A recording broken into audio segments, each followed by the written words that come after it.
32 teams started the tournament, and now just 2 remain. Joining 14-time champions Real Madrid in the UEFA Champions League final are Germany's finest, Borussia Dortmund, who have shown their many qualities over the past 9 months.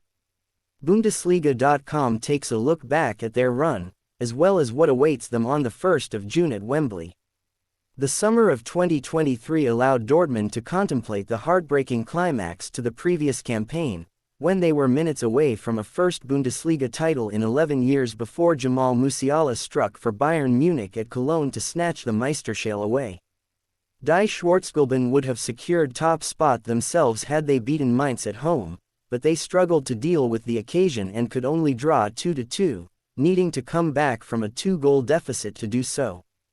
How BVB recovered from that series of incredibly unfortunate events would prove pivotal and, at least in Europe, they have shown just what they are made of.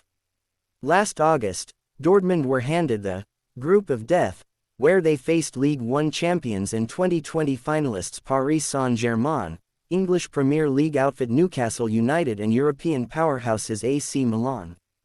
A trip to Paris kicked off the European season, and a convincing 2-0 defeat suggested Dortmund would be up against it to progress. Ultimately, though, that result proved to be a blip, as Edin Terzic's men subsequently racked up the points.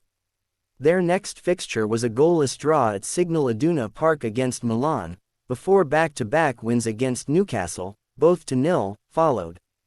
The 3-1 victory at the San Siro was arguably the standout performance of the group, and a 1-1 draw against PSG at home secured top spot.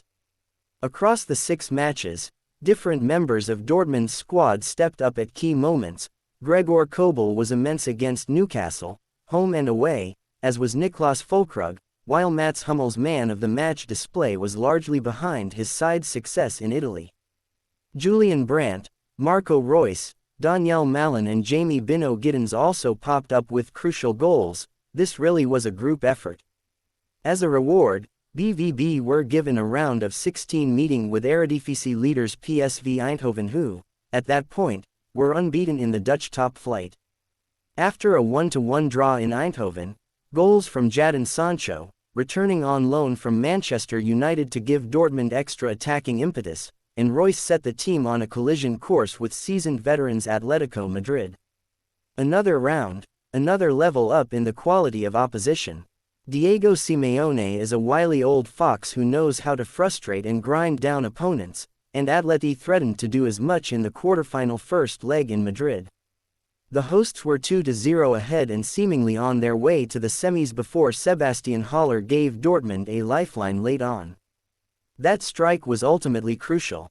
In front of their own supporters, BVB flourished and, while they were pegged back after racing into a 2-goal lead, they showed their character to bounce back once more and prevail 4-2. Inspired this time by midfielder Marcel Sabitzer.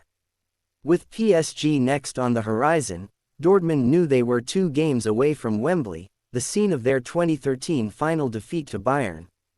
Les Parisians, led by Kylian Mbappé, are always formidable opponents, as the 2 teams' group meetings indicated. Dortmund's backline, though, have been heroic in recent months, and it would take something special to breach it. Both at home and in France, BVB occasionally rode their luck. PSG hit the woodwork on 6 occasions across the tie, but for the most part, they managed the encounters with professionalism that was perhaps previously lacking. Hummels, in particular, led by example, putting in 2 MOTM displays, while also netting the winner in Paris to rubber stamp a 2-0 aggregate win. The celebrations, led by Terzic, were further proof of Dortmund burying their Mainz demons. While that bitter disappointment had left the head coach in tears of despair, he was full of joy here. The 41-year-old was a fan on the terraces when his boyhood club lifted Old Big Ears in 1997, and now he has the chance to write his name into the history books alongside his heroes. Given Champions League qualification for next term is already guaranteed thanks to the exploits of German clubs in European competition this season, Dortmund's attention can already turn to London. The mouth-watering prospect of a rematch with Bayern appeared to be on the cards, but as they so often do, Madrid found a way to progress late on at the Santiago Bernabeu. While the chance for revenge may have been tantalizing, BVB will instead reunite with Jude Bellingham, the 2022-23 Bundesliga Player of the Year and one of Dortmund's star performers in recent seasons. Speaking after the last gasp triumph over Der Rekordmeister, the Englishman said, at Wembley against Dortmund, "It's a strange story and I can't believe it. I'm looking forward to it. The atmosphere, the game itself. Champions League final. I can't believe it. It will be nice to see some old friends. I never dreamed of playing this final against my former team in England." Now, Dortmund must prepare for their biggest challenge of all, against a team that has made this competition their own. The Bundesliga outfit, though, have overcome numerous obstacles throughout the season and will relish the opportunity to right the wrongs of 11 years ago. It will be an especially emotional evening for Royce, who recently announced he will be leaving the club in the summer.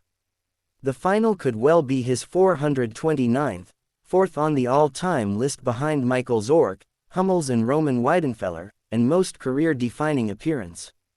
He and Hummels are the only two that remain and, with the former's future also up in the air as his contract approaches its end, England's national stadium could provide the backdrop for the most fitting of farewells.